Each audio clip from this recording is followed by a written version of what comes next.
అనిపిస్తుంది స్పష్టంగా. దానికి ఎలాంటి ప్రాథమికమైనటువంటి ఆధారాలు కూడా లేవు అనేది కూడా నేను భావిస్తాను. ఉండండి, మీరు చెప్పాల్సింది చెప్పారు కదా, వాళ్ళు మాట్లాడిన తర్వాత వాళ్ళ అనాలిసిస్ మొత్తం విన్న తర్వాత మీకు మళ్ళీ ఏమైనా అభ్యంతరం ఉంటే మీరు చెప్పండి ప్లీజ్. చేయదలుచుకోలేదు, ఎవరితోనూ ఆర్గ్యూ చేయదలుచుకోలేదు, పార్టీల వాళ్ళతో అసలు చేయండి. నా అభిప్రాయం నేను చెప్తాను. నచ్చకపోతే మీరు తర్వాత మీ టర్న్ వచ్చినప్పుడు మీరు మాట్లాడండి. చెప్పండి కోటేశ్వర గారు. అక్కడ ఒకవేళ కమ్మ సామాజిక వర్గం, రెడ్డి సామాజిక వర్గం, అక్కడ ఎవరు ఎక్కువ ఉన్నారు ఏమిటనేటువంటిది అందరికీ తెలిసినటువంటి వ్యవహారం, అంతకు ముందు జరిగినటువంటి ఓటింగ్. నిజంగా అటువంటి పరిస్థితి ఉండి ఎవరినైనా ఓటింగ్ రానివ్వలేని పరిస్థితి ఉన్నప్పుడు ముందుగానే జిల్లా యంత్రాంగాన్ని అలర్ట్ చేయాలి, ఫిర్యాదు చేయాలి, అవసరమైనటువంటి పథకాలని తప్పించుకోవాలి. ఎమ్మెల్యే కావచ్చు, ప్రత్యర్థి కావచ్చు, లేదా ఆ గ్రామానికి చెందినటువంటి పార్టీల కార్యకర్తలు కావచ్చు, ఎవరైనా.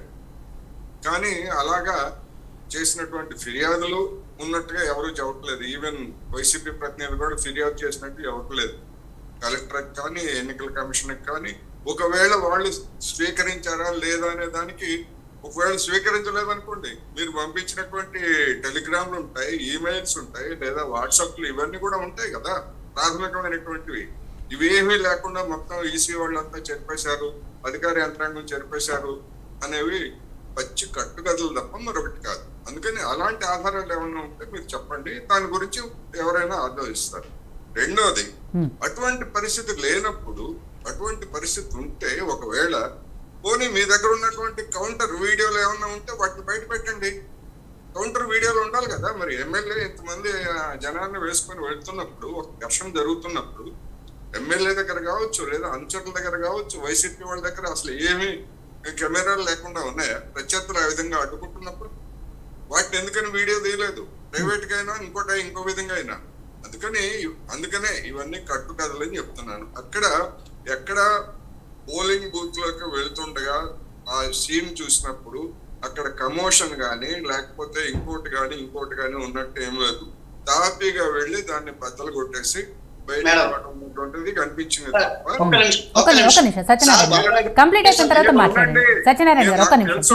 నాకు పిఎల్ రామకృష్ణారెడ్డి గారు తెలుసు, మా మాచర్ల తెలుసు, అక్కడ ఉన్నటువంటి ఫ్యాక్షన్ విలేజెస్ అన్ని తెలుసు.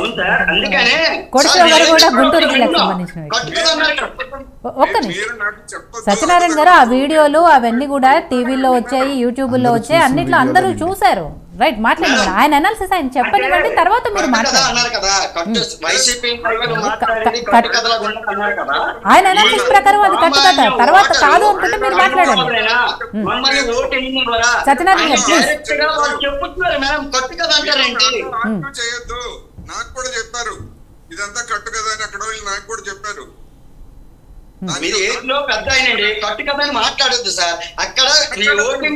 సత్యనారాయణ గారు అది కట్టు కథ కాకపోతే మీ దగ్గర ఆధారాలు ఏమైనా ఉంటే అవి బయట పెట్టండి అని కూడా చెప్తున్నారు కదా కోటేశ్వరరావు గారు.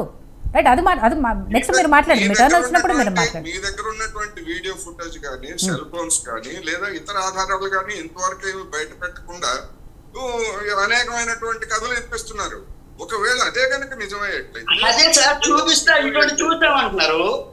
ఎవరు చూసామంటున్నారు? ఆయన పదే అక్కడ నుంచి చూపిస్తున్న ఒక వీడియో ఏంటంటే, మహిళలు ఉన్నారు అక్కడ, కొంతమంది మహిళా ఓటర్లు మమ్మల్ని ఒక సామాజిక వర్గం వాళ్ళు ఓటు వేయకుండా అడ్డుకుంటున్నారు అనే దాంట్లో. ఇప్పుడు నా అభిప్రాయం నేను చెప్పాను. ఒకవేళ తప్పంటే మీరు టర్న్ వచ్చినప్పుడు ఖండించండి, మధ్యలో అడ్డు తగలద్దు ఎవరు కూడా.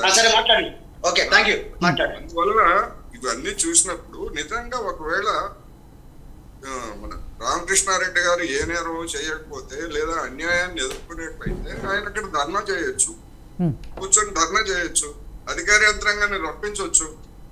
అటువంటి జరిగిందా అంటే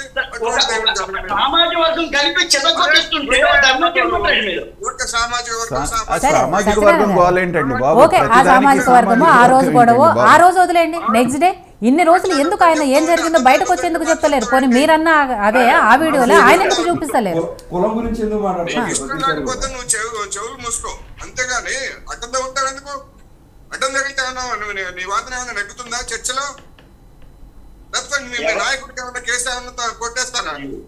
విధాన సాక్ష్యంగా తీసుకుని ఎందుకు అంత నేను మాట్లాడండి బాబు, నా ఛానల్ నేను మాట్లాడండి. అదే కదా చెప్పింది నేను. ఒకవేళ నిజంగా అంత పేదల పక్షపాతి లేదా పొడుగు బలహీన వర్గాల యొక్క ఓటింగ్ కోసం ఆయన రక్షణ కోసం ధర్నా చేసి సత్యనారాయణ గారు ఆగండి సార్ కాసేపు మీరు చేయలేదు, అది కూడా చేయలేదు.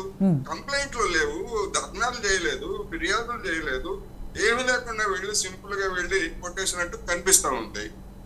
అందువల్ల ఒకవేళ అదే కనుక అయ్యేట్లయితే ఇది నేను నా మీద అన్యాయంగా కేసు పెట్టారని చెప్పేసి వెంటనే ఎందుకని స్టేట్మెంట్ ఎవరు పారిపోవాల్సినటువంటి అవసరమే ఉంది? ప్రజాప్రతినిధిగా పారిపోవాల్సినటువంటి అవసరం ఉంది, బాధ్యత లేదా అలా అనుకున్నట్లయితే? అందువల్ల ఇవన్నీ కూడా ఏంటంటే ఆఫ్టర్ థాట్స్. నా అభిప్రాయం ప్రకారం అతను పోలీసుల అదుపులో ఉన్నాడు, సంగారెడ్డి పోలీసులా లేకపోతే రంగారెడ్డి పోలీసులా ఇవి అదుపులో ఉన్నాడు. అవసరమైనటువంటి యాంటిసిపేటరీ బెయిల్ వేసుకోవడానికి ఇతరత్ర ఈ చట్టపరమైనటువంటి అవకాశాల కోసం చూస్తున్నారు. ఇక్కడ ఉన్నటువంటి తెలంగాణ పోలీసులు కూడా అతనికి సహకరిస్తున్నారు అనేది నాకున్నటువంటి సమాచారం. డెఫినెట్ గా అతను పోలీసులకు దొరికిపోయాడు. దొరికిపోయిన దాని మీద తర్వాత ఎట్లా చేయాలి ఏమిటి అనేటువంటిది అతన్ని రక్షించడానికి చేస్తున్నారా లేకపోతే ఇంకోట అనేటువంటిది నేను చెప్పలేను. కానీ డెఫినెట్ గా పోలీస్ యంత్రాంగంలో ఉన్నటువంటి పోలీస్ యంత్రాంగం అతనికి అవసరమైనటువంటి ఉప్పందించడం లేదా అవసరమైనటువంటి సాయం చేస్తున్నది అనేటువంటిది నా విమర్శ. ఒకవేళ కాకపోతే నేను దాని గురించి తర్వాత మనకి వాట్సాప్ తెలుస్తాయి. నా అనుమానం అయితే మాత్రం అతను పోలీసు అదుపులో ఉన్నాడు. ఈ కోర్టు యాంటిసిపేటరీ బెయిల్స్ ఇట్లాంటి వాటి కోసం బహుశా ఎదురు చూస్తూ ఉంటుంటారు. తగినటువంటి సమయంలో అది ఎందుకు ఫెయిల్ అయ్యేట్లయితే అది ఫెయిల్ అయిన తర్వాత హాజరుపరచడం అట్లాంటి ఏదో చేస్తారు. లేకపోతే తనే లొంగిపోయినట్టుగా మళ్ళా సీన్ క్రియేట్ చేసినా కూడా ఆశ్చర్యం లేదు. ఇది మాత్రం డెఫినెట్ గా పిన్నెల్లి రామకృష్ణారెడ్డి గారు పక్కగా దొరికిపోయినట్టు. ఈ ఎవరిచ్చారా ఫుటేజీ? సిసి ఎన్నికల కమిషన్ ఇచ్చిందా, ప్రైవేట్ వాళ్ళు ఇచ్చారా, ఇంకోళ్ళు ఇచ్చారా? ఇవన్నీ అవసరమైతే కోర్టులో తేలుతుంది. సిసి ఎట్లా ఎన్నికల కమిషన్ బయటకు ఎట్లా ఇచ్చింది, లేదా ప్రైవేట్ వాళ్ళు ఇచ్చినటువంటి దాన్ని బేస్ చేసుకొని కేసు ఎట్లా పెడతారు? ఇవన్నీ లాయర్లు వాదిస్తారు, విషయాలన్నీ బయటకు వస్తాయి. అందుకని అది ప్రధానమైనటువంటి సమస్య కాదు. అక్కడ ఈవీఎం బద్దలు కొట్టి చట్టాన్ని ఉల్లంఘించి ఎన్నికల నిబంధన వాళ్ళని ఉల్లంఘించారా లేదా అనేది ప్రాథమికమైనటువంటి అంశం అనేది చెప్తారు. రైట్. సో కిషోర్ గారు, ఇక్కడ సరే రామకృష్ణారెడ్డి గారి వ్యవహారంలో రకరకాల చర్చలు ఎలా వస్తున్నాయి అనేది చూస్తూనే ఉన్నాం. సరే పదే వైసీపీ నాయకులు ఒక సామాజిక వర్గానికి సంబంధించిన దాని మీద ఆ చుట్టూనే ఇదంతా కూడా చెప్తూ వస్తున్నారు. సరే ఆ సామాజిక వర్గం వాళ్ళు కావాలని చేశారా, ఏం చేశారు అనే దాంట్లో మొత్తం మీద ఇది టీడీపీ అండ్ ఈసీ కలిసి కుమ్మక్కై ఫేక్ వీడియోలు ప్రచారం చేస్తున్నారు. ఇదంతా కూడా కావాలని చేస్తున్న కుట్ర అనేది ఒక వర్షన్ అయితే, అసలు ఆ వీడియోలు ఎట్లా బయటకు వచ్చినాయి, లోకేష్కి ఎట్లా వచ్చినాయి, ఇవన్నీ కూడా వాళ్ళు అడుగుతున్న ప్రశ్నలు. ఈ రోజున ఆంధ్రప్రదేశ్లో కూటమి అనేది వన్ సైడ్గా గవర్నమెంట్ ఫామ్ చేయబోతుందని చెప్పి ప్రతి ఒక్కరికి తెలిసింది. ఈ రోజున వైఎస్ఆర్సీపీ వాళ్ళకి ఆఖరికి మన ముందు కూర్చున్న సత్యనారాయణ గారికి ప్రతి ఒక్కరికి కూడా తెలిసిన విషయం అది. ఈ రోజున ఎప్పుడో 13వ తారీఖు జరిగిన విషయాన్ని మరి ఈ రోజున ఆయన ఏమంటారంటే ప్రతిసారి కూడా ఒక సామాజిక వర్గం అంటే మీటింగ్ స్టార్టింగ్ దగ్గర నుంచి కూడా ఒక కులం అనే ఒక రంగు పూయడానికి